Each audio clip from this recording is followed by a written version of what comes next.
Salut à tous, on se retrouve aujourd'hui pour une petite vidéo sur un livre que je viens de terminer et que je trouve absolument extraordinaire et qu'il fallait que je partage ça avec vous. Ces derniers temps, j'avais pas pu lire énormément de livres, notamment parce que je m'étais penché sur Les Misérables et que du coup ça m'a pris très longtemps. Mais juste avant Noël, donc juste avant en début décembre 2024, je suis allé me balader dans un magasin et en fait qui vend plein d'objets divers, des invendus de la part de marques, etc. Et récemment, depuis quelques mois slash années, ils ont commencé à vendre des livres. Voilà. Donc des livres d'occasion ou des livres en tout cas neufs mais qui n'arrivaient pas à vendre ou en tout cas des fins de stock dont ils n'arrivaient pas à se débarrasser. Et puis en feuilletant rapidement un livre à gauche à droite, je suis tombé sur une couverture qui m'a sauté aux yeux et que j'ai trouvé vraiment super attirante quoi. Super. Enfin c'était vraiment ça a été le coup de cœur dès le premier regard, on va dire ça comme ça, avec un livre d'une autrice vietnamienne. Alors je m'excuse en avance pour tous les noms prénoms que je vais dire au sein de cette vidéo. Je ne parle pas vietnamien, donc si jamais je fais des erreurs de prononciation, je m'excuse. Mais cette autrice, donc, elle s'appelle Nguyen Phan Ke Mai, j'espère que c'est ça, et elle a écrit Pour que chantent les montagnes. Alors là, bien sûr, vous ne le voyez pas, puisque avec l'écran inversé, hop, c'est pas bon, mais vous voyez déjà, graphiquement parlant, le livre est magnifique. Il est très sobre, et en même temps, ces tons chaleureux, ces tons jaunes, orangés, ça donne vachement envie, je trouve. Euh, c'est un livre qui est sorti en 2022, donc en fait très récent. Voilà, c'est un livre à 20, 22,50. Moi, je l'ai eu à 4 ou 5 euros, je crois. Donc voilà, je me suis dit, allez, pourquoi pas, allons-y. Il est pas très long, hein, il est écrit, vous voyez, en police assez, enfin, en police commune, quoi, assez large. Il y a quand même des chapitres qui sont un peu longs, mais on est sur du 450 pages, quoi.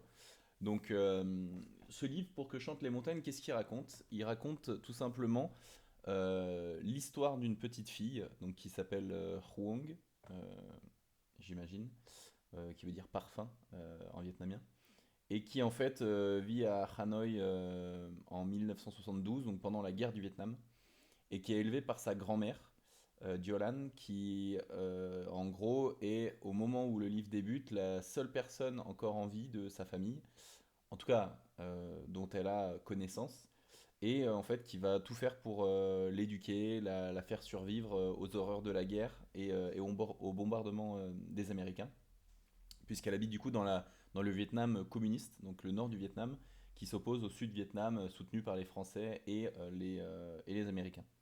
Et donc en fait, ce livre il va être partagé en deux temps. Il va être partagé entre la vie de la grand-mère dès les années 1930, donc quand la grand-mère était enfant, donc je crois que c'est quand elle avait 10 ans, et puis le présent vécu par sa petite fille et par elle-même, et pour expliquer en gros tout le cheminement d'une famille vietnamienne entre 1930 et 1975, on va dire, à peu près, je crois que c'est à peu près cette temporalité-là. Et pour montrer à quel point le Vietnam a été absolument démoli, entre guillemets, sur ce passage de 40 ans. Puisqu'en fait, en dehors de la guerre du Vietnam, on va également parler de la Grande Famine, on va parler de la colonisation française, de la colonisation japonaise, on va parler des réformes agraires menées par le gouvernement communiste vietnamien, et donc toutes les horreurs qui ont pu s'imposer sur ces familles qui étaient des généralement, enfin en tout cas en parlant de cette famille, une famille de paysans qui avaient toujours été adorés, très bien vus dans leur petit pays au centre du Vietnam, dans leur petit village au centre du Vietnam, pardon. Euh, et donc on va voir un peu toute l'évolution des mentalités, les différents rapports de la société. Enfin, c'est vraiment un récit qui est extrêmement prenant. Alors c'est pas un récit historique dans les faits. Ce que je veux dire par là, c'est une romance historique. C'est-à-dire qu'en gros, ça reprend des éléments de la famille de l'autrice, ça reprend des éléments qui se sont déroulés à cette période-là au Vietnam. Ça reprend des éléments de témoignages que l'autrice a recueillis auprès de familles vietnamiennes, mais c'est pas une histoire réelle vécue. Voilà. C'est un ensemble en fait d'histoires qui ont été rapatriées au sein de ce roman. Et en fait, tout est extraordinaire dans ce roman, vraiment. Il est déjà extrêmement facile à lire. La plume, telle que euh, telle que la traduit la traductrice, est vraiment super facile à lire. Le design du livre, comme je disais tout à l'heure, par Charleston, là, c'est vraiment quelque chose qui est plutôt très satisfaisant en fait à découvrir. 450 pages, ça se lit aussi relativement vite, hein. Je l'ai commencé hier ou avant-hier, enfin avant-hier soir ou hier soir, et puis je l'ai fini ce matin. Donc il m'a fallu un jour ou un jour et demi grand maximum pour le lire. Euh, donc voilà, moi j'ai vraiment adoré ça. En termes de personnage, Hong, c'est vraiment quelqu'un auquel on s'attache très rapidement. En fait, c'est une petite fille qui est totalement anéantie du fait de ne pas savoir où sa mère et son père sont. Son père est parti à la guerre, sa mère, qui était médecin, a décidé d'aller essayer de le retrouver et de le rattraper pour le ramener chez eux, en fait. Et puis elle a disparu également, et en fait, au tout début du roman, ça fait 4 ans que les deux sont n'ont pas donné de nouvelles, et que du coup, elle est juste suspendue en fait à ce que sa grand-mère peut lui donner, peut lui transmettre comme enseignement. Et puis au départ, quand on pense que l'histoire se tourne autour de Huang, mais on va vite se rendre compte qu'en fait, c'est aussi tout un chemin de croix de la part de la grand-mère, et en fait, on va raconter et on va comprendre en fait justement la pénitence et tous les moments extrêmement durs qu'a vécu sa grand-mère depuis du coup son enfance jusqu'à ces moments-là où sa grand-mère également du coup attend le retour de ses enfants et aimerait avoir savoir si ses enfants sont en vie tout simplement. Et donc il va se passer plein de péripéties qui sont toutes soit attachantes, soit prenantes, soit émouvantes, soit des fois frustrantes. Mais on va avoir vraiment un point de vue énorme sur le Vietnam de l'époque, et j'ai vraiment adoré cette lecture, j'ai trouvé ça vraiment magnifique. Donc je vous le conseille vraiment. Ça vaut le coup, c'est une lecture qui est facile à faire.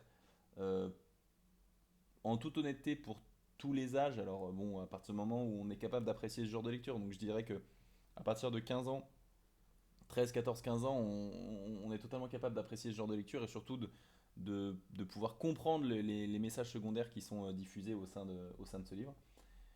Et puis voilà, je crois que c'est vraiment un livre sur lequel j'ai eu un coup de cœur. C'est mon premier livre 5 sur 5 de l'année, en parlant de roman pur et dur, parce que en termes de manga, j'en ai déjà lu cette année qui m'ont vraiment, qui méritaient des 5 sur 5, voilà, tout simplement.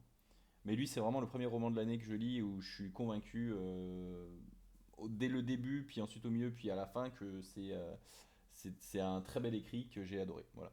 Euh, Seul petit point que j'ai à faire, mais ça c'est pas par rapport au roman, c'est par rapport à des critiques Babelio que j'ai vues. Donc vous le savez, je suis pas mal actif sur Babelio, et une des critiques qui est revenue quelques fois dans les critiques Babelio et que je ne comprends pas et qui m'énerve d'ailleurs au plus haut point. Alors je l'ai pas noté à la virgule près, donc il se peut que je sorte un peu du commentaire qui avait été fait. Mais en gros, il y a deux trois commentaires qui ne donnaient pas 5 sur 5 à ce roman pour une seule et bonne raison, c'est qu'on ne retrouve pas, je sais plus comment c'était amené, mais les odeurs, les épices du Vietnam, en gros, c'est quelque chose de trop sombre, et du coup, ça ne donne pas les attendus, enfin, ça ne donne pas le ressenti qui est attendu par les personnes qui lisent ça. Et là, les gars, j'ai envie de vous dire, mais je sais pas pourquoi vous lisez ce genre de livre. Alors, parce qu'on n'est pas ici pour que l'autrice nous dise bah, la vie est très belle en 1940, 43, sous la domination japonaise. Il faisait beau, on allait à la plage, machin. C'est pas le but du livre en fait. On est sur une romance historique qui raconte vraiment les faits tels que vécus de la guerre et des traumatismes que le peuple vietnamien a vécu. Donc on n'est pas là pour parler des belles plages du Vietnam ou alors des fruits extraordinaires ou du bruit des oiseaux, quoi. Ça va entrer en jeu, vous allez voir qu'il y a plein de moments qui sont très furtifs, il faut les voir passer, entre guillemets, mais qui donnent justement cette sensation-là on vous présente le Vietnam tel qu'on aurait aimé que vous le voyiez en dehors de la guerre, etc.